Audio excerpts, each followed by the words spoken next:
Hey, welcome! Today, we're going to do something a little bit different.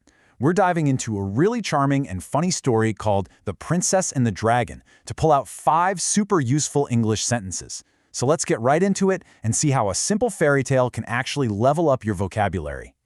Okay, so when you hear the words princess and dragon, your mind probably jumps to a scene just like this, right? You know the drill. Princesses are supposed to be gentle, polite, and dragons, well, they're fierce, scary monsters who are supposed to kidnap them. It's the classic fairy tale setup. And this is why this story is so fantastic for learning, it takes everything we think we know and flips it completely on its head. The princess is, let's just say she's a handful. And the dragon, well, he's not what you think. This big twist is exactly what makes the language so memorable. So, every good story needs a problem. And right away, our problem is the princess. The book says she has frightful manners. I mean, she's messy, she's rude, and she's an unbelievably picky eater. She makes life miserable for everyone, but especially for the poor royal cook.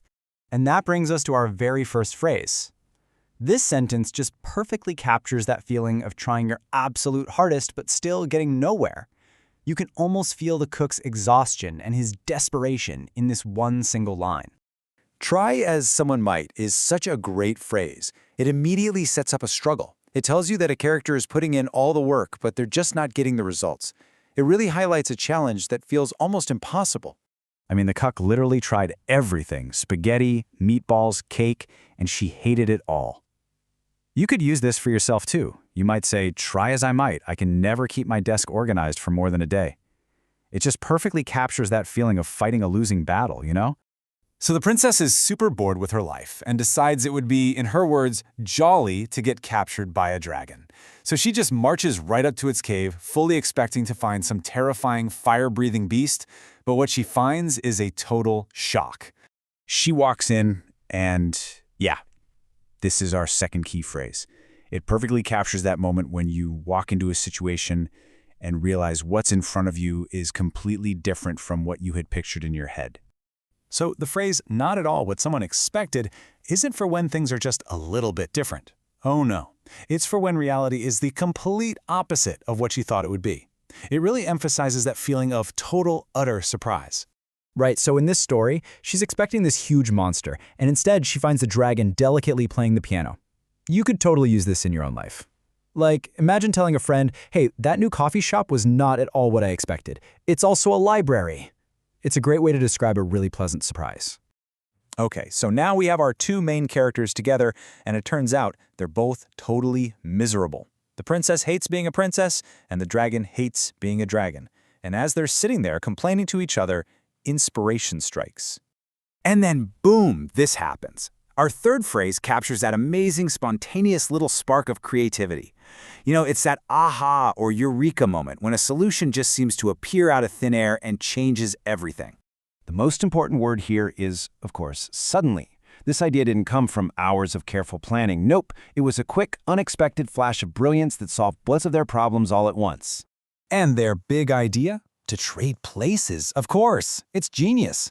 In your own life, you might say something like, we were completely lost, but then suddenly I had an idea to use the map on my phone. It's perfect for those moments when the answer just clicks into place. So they actually do it. They switch places. The dragon goes to the castle and pretends to be the princess.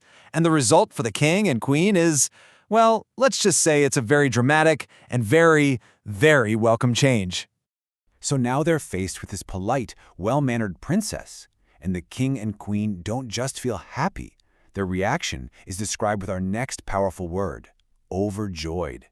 This isn't just regular happiness. We're talking about a huge, overwhelming, wonderful feeling. Right, being overjoyed means you are filled with extreme happiness. It's that feeling you get when you hear absolutely amazing, life-changing news. It's so much stronger than just saying you're happy. And this shows you exactly why they felt that way. Just look at the contrast. Before, the princess was a total nightmare. After the dragon took over, she was polite, sweet, and even asked for seconds at dinner. I mean, no wonder they were overjoyed, right? And this incredible joy wasn't just a quick thing. It marked a permanent change for the entire kingdom. And that leads us perfectly into our final phrase. From that time on is such a classic storytelling phrase. It's basically a sign that says, and they all lived happily ever after. It signals a clear dividing line between the bad old days and a new, much better future. It tells us the change is here to stay. And there we have it. 5 phrases that, when you put them together, don't just teach you vocabulary, they actually tell a complete story. A story with a problem, a surprising solution, and a very happy ending.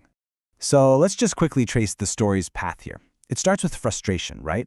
That frustration leads to a surprise. That surprise then sparks an idea.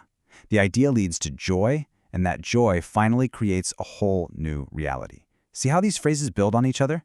When you learn them inside a story like this, they're so much easier to remember. So, next time you're reading a book or watching a movie, keep an eye out for this kind of thing. Think about the key moments in the plot and the sentences that are used to describe them. Because honestly, one of the best ways to learn a language is to find the stories hiding inside of it. So, what powerful sentences are hiding in your favorite story?